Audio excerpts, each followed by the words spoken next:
Hi there, and welcome to another edition of 10 with Tom, and we have made it to Charleston, South Carolina. We are at our home at Portside Baptist Church, and we are getting ready for an incredible week. Our crew has diminished a little bit, not that we dumped them off somewhere, but they're already tired. They want to get showers. They want to make sure they get lots of beauty sleep because we got a busy week ahead of us.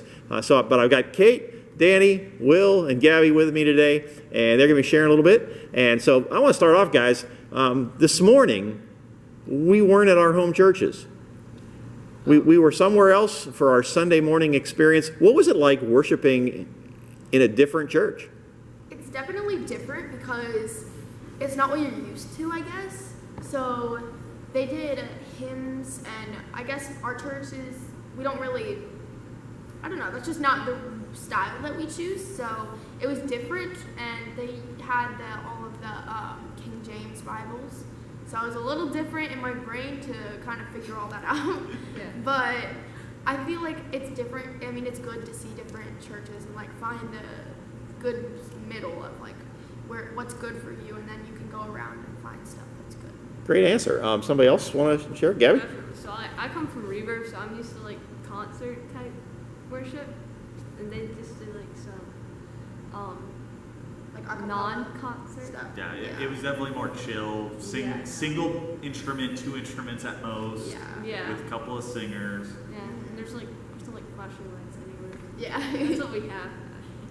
So. Yeah, definitely a different thing. One of the things we saw at the end of the service that was kind of cool, I thought, was the blessing of a couple that just got married. What do you guys think about that? Oh, yeah, very cool. That's I thought it was really cool too. So, sorry. No, you're okay, go ahead. So I know we do that at our church a little bit. So we do that for when it's graduation for the seniors and stuff. But we don't do it as much as I would think they do, because usually when someone gets married, I feel like we say it, but we don't really make a big deal about it, I guess.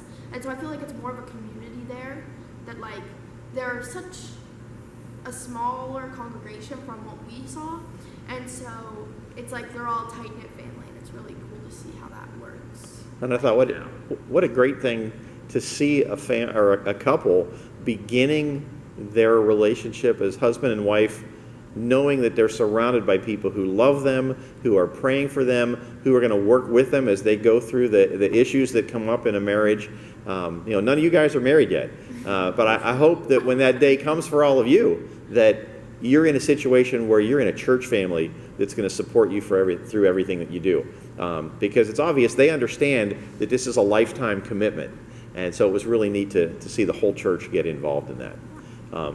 Anything else about this morning you want to share before we move on to what happened this afternoon? Yeah, Gabby. The wing shack was pretty nice. See that? Yeah, the wing shack, yeah. We had wings for lunch. Had a great lunch before we came over, a place called the Wing Shack. A lot of Eagles and Phillies and all kind of Philadelphia stuff in there, so that was a whole lot of fun. I like to take credit for that. I don't know who picked You want to take credit for that? Yeah. Gabby was the one that picked lunch, so yeah, great job, Gabby. So then we came over and we checked in. Now that you've been here, you got your job. What are we doing this week? Goodwill. Woo, I'm right here. Yeah, Goodwill's right here. Okay, so we're working at Goodwill. And I'm kind of excited about my job because I like being able, I don't want to say this in any way rude at all, but I like being able to not be over people, but I like to be able to teach people and feel like I'm not the person listening anymore. I'm the person who's actually. She's a leader. Yeah, that's the word. Thank you. And if nothing else, you'll be able to lead the guys and teach them how to fold a shirt, because apparently I don't even know how to do that right.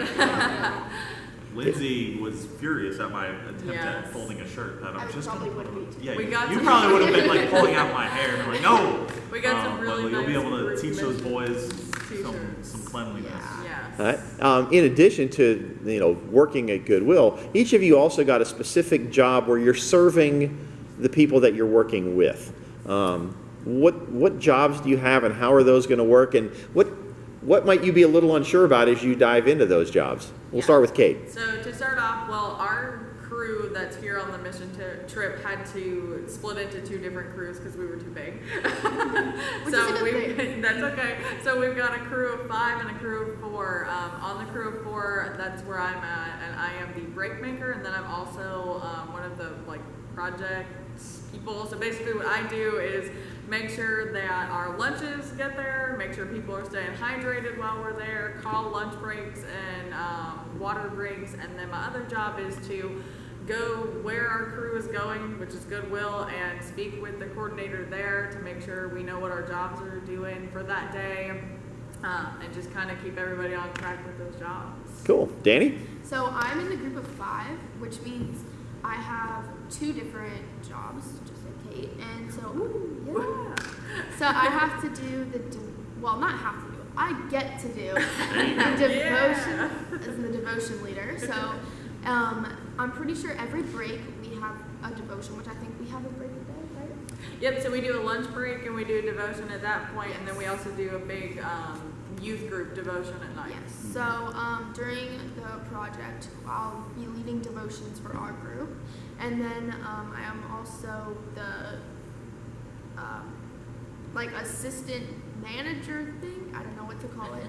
It's technically I get to talk to the manager of Goodwill or that store that we're at and get to know the place, and so I'm kind of in charge of the directions of what we'll be doing that day and not handing out jobs, but telling people what they'll be doing and how to do it. And so that's what I meant by I like to Coordinating between what they on need top. and how you Yeah. can use your team to help. Yeah. Working as a liaison. Yeah. Yes. All right. Will, how about you? So I am doing an adult crew coordinator, which is the first time I've ever done it because the last time I was on a group mission trip before turning 18, or after turning 18, I was actually one of the red shirts helping run the camp. So that's a new experience for me being an adult with the youth group, which is super fun so far. So I'm going to be kind of encouraging our crew and kind of keeping us uplifted. I'm part of the crew group of 4, so I also have a second job of, I forget what the technical title is, but I'm supposed to make sure we got the logistics, so when we need something, I'm making sure we're able to get it. If we need whatever it is, more bags, more sorting materials, hangers, whatever, I'm their guy to make sure that we got our stuff to stay logistically prepared. And Will's also got the GPS so we can get where we're going tomorrow. So That's just a minor thing. yeah. And Gabby, how about you as we start to wrap so up? I'm a progress reporter, and I have to make sure I'll just be seeing if everyone's doing their job or not, and I'll report to one of the staff people at the end of the day to say if they were working this or not. I think. Yeah, report how things are going, Yeah. and if there's anything that we need to get through the next day. So very good. I want to follow up on something that Danny said about getting to do devotions. One of the things I thought that was cool in worship this morning, they were talking about how when we show up on Sunday morning for church, sometimes we go with the attitude oh, I got to get up, it's so early, I got to go to church. And I loved what they shared with us this morning, that it's not that we have to, but it's when you walk into church for worship on a Sunday morning, we get to worship God. We get to sing praises to God. We get to pray, take time and be focused on God. And we get to hear God's word proclaimed. And I thought that was a really, really neat thing to be reminded of, that this is a privilege to be able to do what we're doing. So I appreciate you guys being here, and it's going to be a great week, and you're going to keep checking in, and you folks at home, you're going to have to wait another week to find out what happens on our first day in the job as we continue this series. But we do want to remind you, school is underway, and so we're all back to school, and we're back to work and everything. We want to let you know what's going on Sunday so that you can join us or your kids can join us. Sunday mornings, we've got Bible study for youth at both 9 and 11 a.m. We encourage students to bring their Bibles, and we just dive into God's Word and study it verse by verse. Then Sunday afternoons at 5 o'clock, that we get together as a youth group, and there's a pile of us, and we have a great time playing games and hearing from God's Word from some great leaders. And so we do that Sunday evenings, and we go hang out and have dinner at Willie Jules and just kind of fellowship around the table. So if you're not a part of that, if you're not a part of a youth group somewhere, we want to get you involved Sunday nights. And we'll be filling you in over the next few weeks on what's going on the other days of the week, because it's really busy. So with that, we're going to check out for today, but I hope you all have a great week, and we'll see you again real soon on 10 with Tom.